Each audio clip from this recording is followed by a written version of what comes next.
You can see. So this is a little American alligator. It's not a crocodile. Okay, here we go. Here's a couple more. In fact, one of them just flew.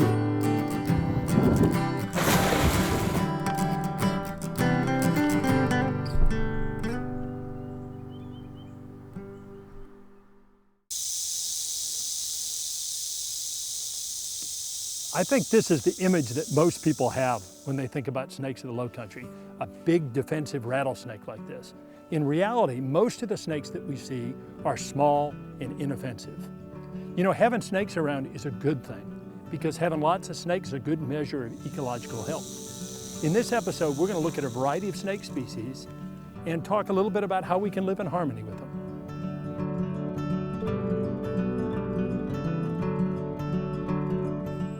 Some of our low-country snakes are really aquatic and they spend most of their time in the water. Now I set some traps a couple days ago and I'm really excited to see what's in them. There's a lot of little frogs and tadpoles and little fish, and that's all really good food for snakes. Okay, so here is a trap. Now this is a slightly different type of trap. I haven't really used one of these very often. This is actually a type of fish trap, but it should work pretty well for catching snakes as well. I don't see any snakes in it, but there's sure some fish in there. Some bowfin, looks like some blue spotted sunfish, maybe a crayfish or two. But you see how this works. It's got a little funnel and animals can swim into it and then get caught inside. So here's another trap. It's on the edge of a little bit deeper water. Oh, there we go. So here's our first snake. This is a non-venomous snake. Let me pop this open and get a look at him. There's a couple fish in there too. First thing to do is make sure it's not a venomous species, and it's not. And this is a banded water snake. And banded water snakes are a little bit feisty. Let's see if I can figure out a way to get him by the head.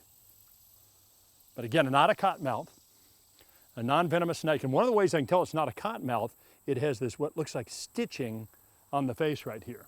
Also, the head's not big enough. It's got a relatively narrow head when you compare it to a cottonmouth, which should have a big wedge-shaped head.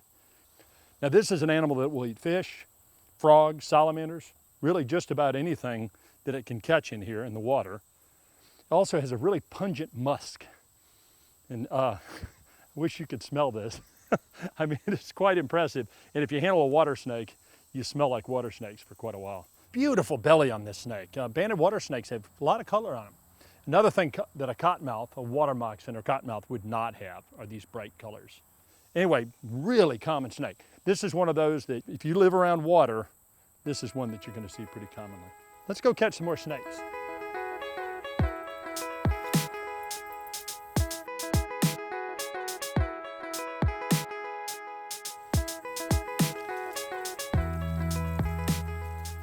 Another fish, but no snakes.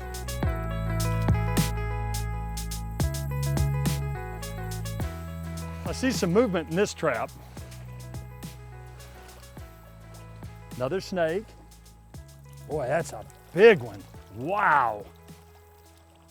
Another banded water snake, but boy, this is a bruiser.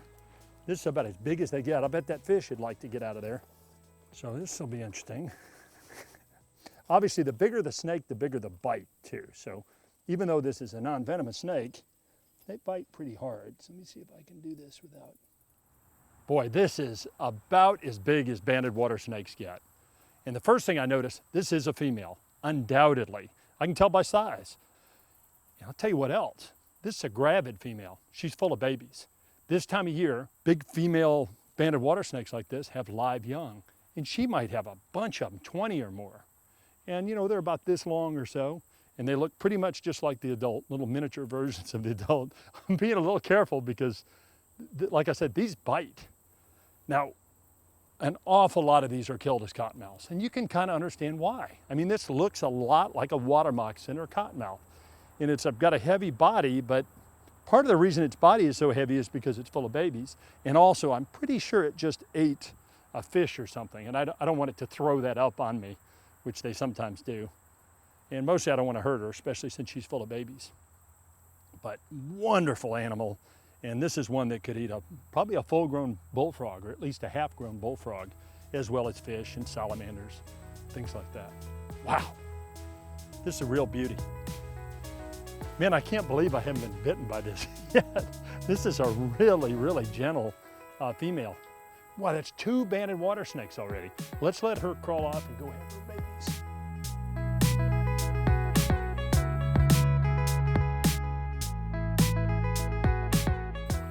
Here's another one. Wow, good action. So there's plenty to eat for these water snakes, that's for sure. Looks like more bowfin and some sunfish of some sort. Oh my gosh, look at this salamander. So this is an Amphiuma. This is a big Amphiuma. In fact, just about as big as they get. It's a salamander. So it's not a snake, even though it's shaped a little bit like that. But it's a big aquatic salamander with little, in fact, it has 4 legs and 2 tiny little toes on each foot. 2-toed Amphiuma. It's also a bowfin in there and a couple little sunfish. Now let me tell you what really excites me about seeing this. There's a snake that eats these things. It's called a mud snake, and it is a big snake, and it can actually grab these things and swallow them. I mean, it is a spectacular predator, and it's one of the few things that can eat an Amphiuma. So the fact that this guy's here means that there may be some mud snakes around. Let's get this guy out and get a good look at him.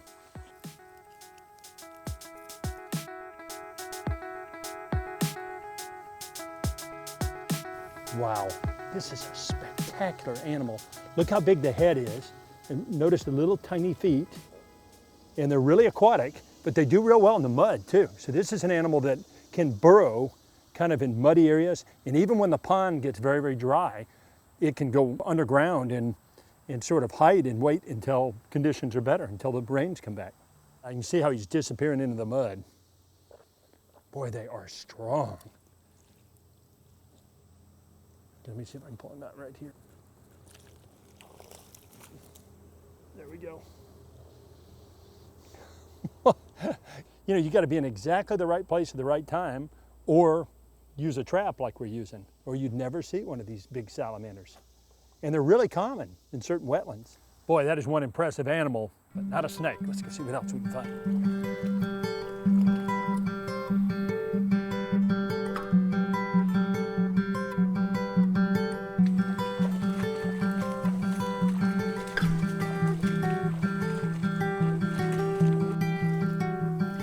Yeah, this is what I was after.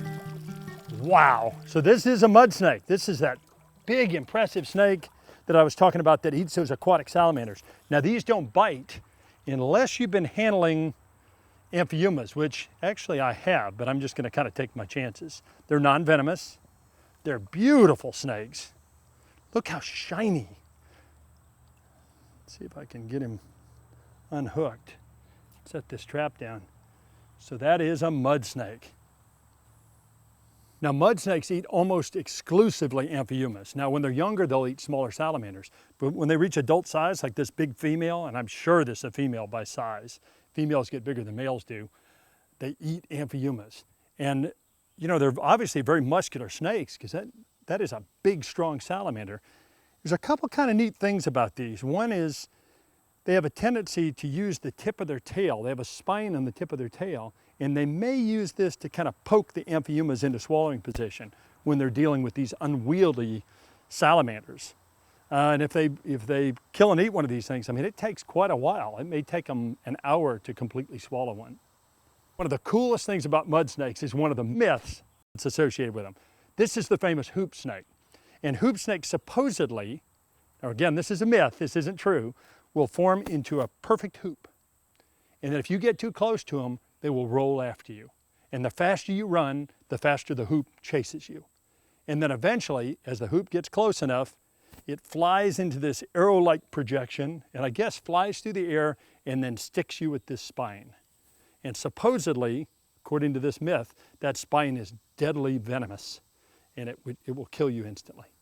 Obviously, that's not true. It's just a story, but it's kind of ridiculous, some of the stories people come up with that are associated with snakes. Now mud snakes would be eaten by alligators and probably king snakes. And when they're small, of course, birds and lots of other predators would get them. Now once they're this size, I mean, this snake's almost 5 feet long. So there's probably not a lot of things that can eat this one except for alligators. Tell you what, guys, this is a treat. This is one of those snakes you can go your whole life and never see.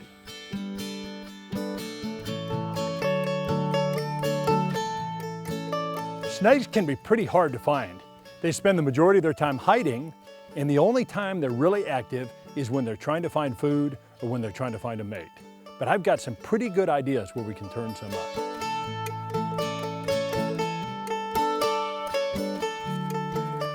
Now this is the type of microhabitat where you find a particular kind of snake.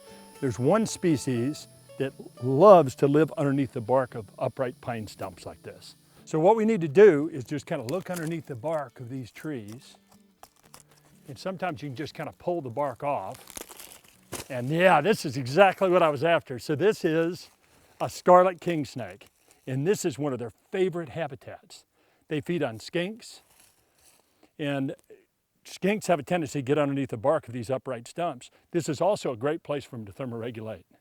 Now, boy, talk about a beautiful snake. Now, of course, this is not a coral snake. This is the scarlet king snake. I want to make sure he didn't go in a hole or something. You peel him off.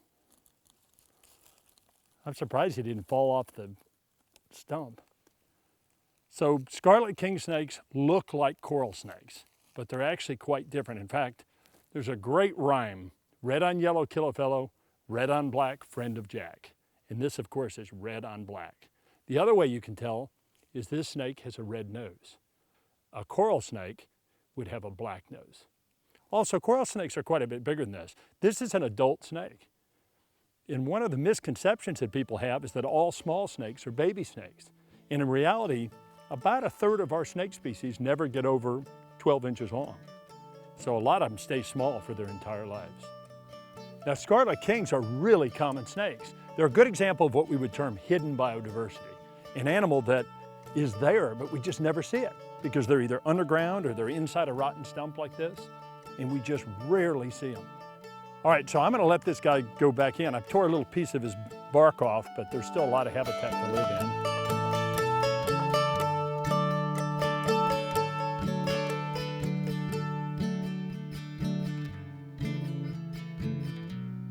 Okay, you guys know I love to flip stuff because that's the way to uncover all kinds of creatures, reptiles, amphibians, and all kinds of other things.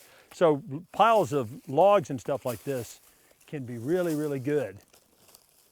Oh, look at this. So not a snake, but evidence that a snake was here. In fact, these are snake eggs, I'm sure. They feel papery, got a kind of a leathery feel to them. Now these hatched long ago. They don't look like they were eaten by a predator. They look like they hatched.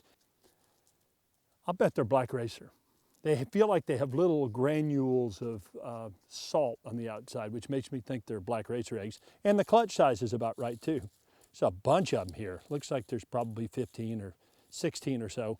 And sometimes racers will use rotten logs like this. Now it's pretty dry now, but probably when these were laid, they were, it was much more moist. And these incubated for about 2 months. And then the baby snake slit through the eggshell and then crawled out. Was on its own. Now most snakes don't really take care of their eggs. They lay their eggs and then they crawl off. And the eggs and the babies are on their own. So baby snakes actually have an egg tooth and they slice through the leathery shell of the egg and then they pop their head out, sit there for several hours and start to breathe air, and then eventually they crawl out and start life on their own.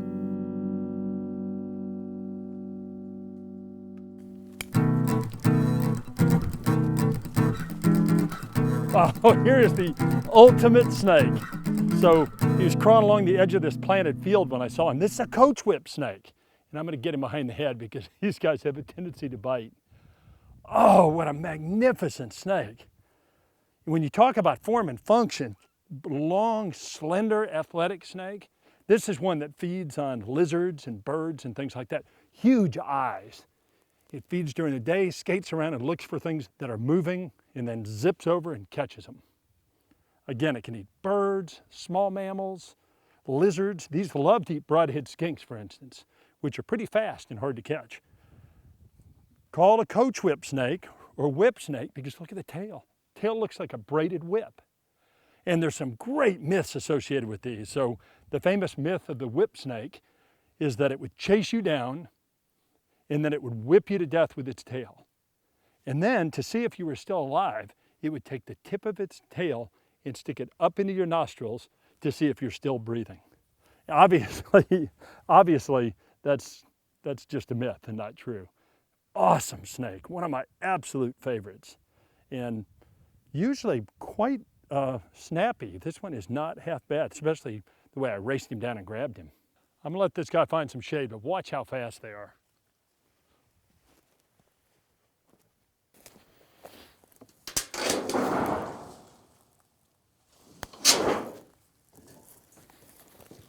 Oh, here's a corn snake.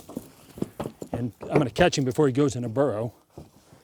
And boy, this is a pretty snake, but you know what? Corn snakes in the Lowcountry are often even prettier than this.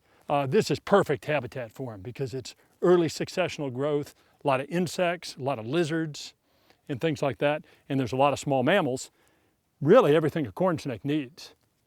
They get the name corn snake because of this belly that looks a little bit like maize corn. Of course, they show up in cornfields too, but they're not after corn. They're after mice and rats that, of course, feed on corn.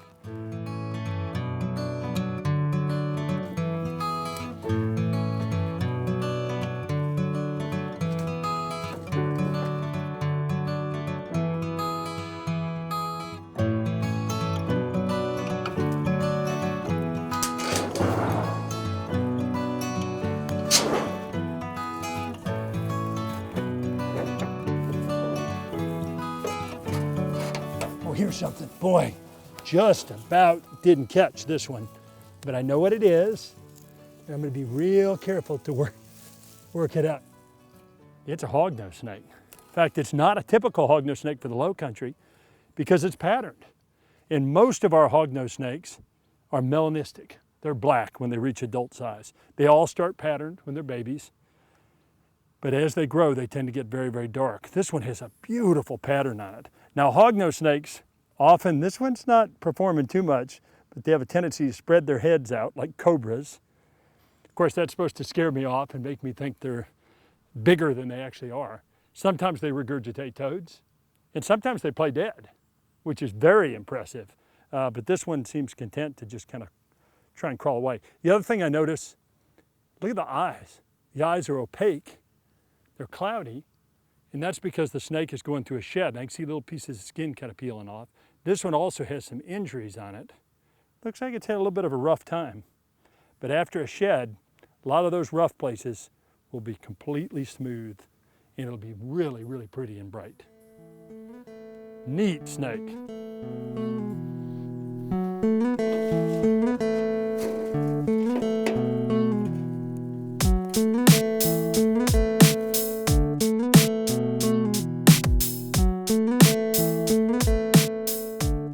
One of the best ways to catch snakes is to catch them as they're crossing the road. So we're going to drive very slowly along this road and see if we can find out what's crossing.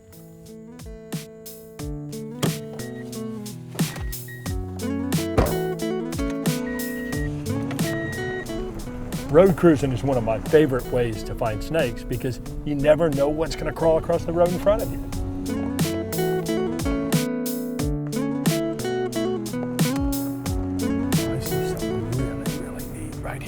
Wow. Right on the edge of the road, right here, coiled up, is a real treat. This is a southern hognose snake. So not the eastern hognose snake, not the common one. I'm gonna pick this guy up. He's making a wonderful hissing noise. See, just a great noise. And so also spreading its head a little bit. Now, again, not quite like the easterns do. They really spread that head out. And these are a really different shape, much chunkier animals with little short heads.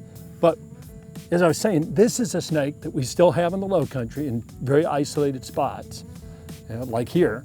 You've got great habitat. There's soft palmetto. It's obviously very sandy. It is extinct in at least 2 states in the United States. Used to be in Alabama and Mississippi. It is no longer there. This is why we need to study snakes. I mean, here's a species that hasn't been seen in 20 plus years in either of those two states, but it's still here. And the real question is, what kind of effect does that have on other animals? And it's just terrible to think about losing a species, especially one as neat as this little southern hognose snake. But this is a good find. This is a really, really unusual snake.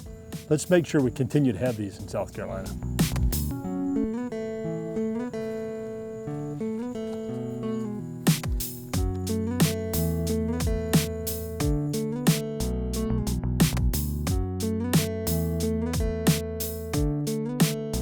When we road cruise for snakes, we talk about the golden hour. It's a half hour before dark and a half hour after dark. And that's when the most stuff moves.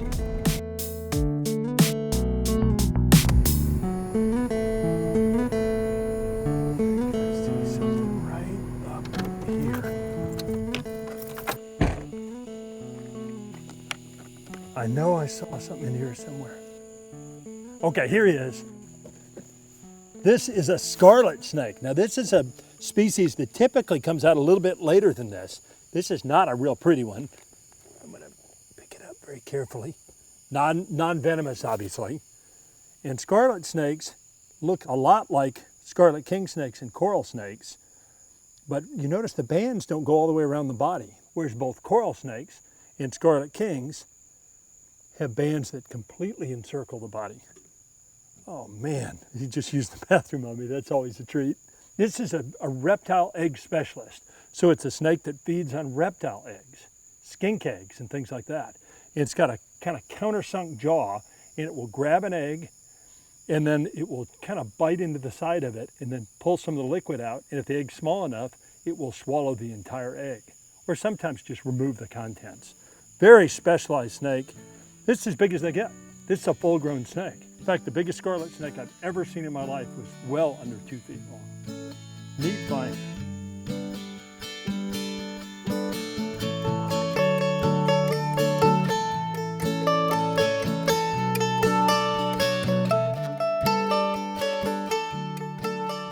Okay, we came to an intersection, and here is a species that I really, really expected to see. I mean, they are very, very common, but I'm gonna need a stick for this one. Oh yeah. The little guy, for sure. And I'm not gonna pick this one up because this is a copperhead. And copperheads are venomous snakes. It's a pit viper. And this is probably a couple years old, maybe. Beautiful snake, really, really pretty. And I'm gonna stay well out of range. But notice, great big head, big wedge-shaped head, because it's a pit viper, and beautiful, what look like hourglass patterns on it. Now this is one of the most common snakes in the Lowcountry. It is venomous, but it's really, really common. I mean, and when you're out looking for snakes at night, this is one that you see very, very often. Copperheads are true generalists. They eat just about anything. Frogs, mice, lizards, even occasionally other snakes. So that's probably one of the reasons for their success, is that they can eat a lot of different things. They also can live in a variety of habitats. Now a lot of snakes are nocturnal this time of year because it's much cooler now. There are a lot more frogs and other small animals that become active. Better keep an eye on the copperhead, that's for sure. Anyway, beautiful little snake. And you know, looks like this one is just gonna continue on to where he's headed, where he or she is headed, and it's gonna leave me alone. I mean, copperheads, like king snakes, like corn snakes, like ringneck snakes, they all belong here, and they have a role to play in nature. So we'll just let this guy carry on about his business.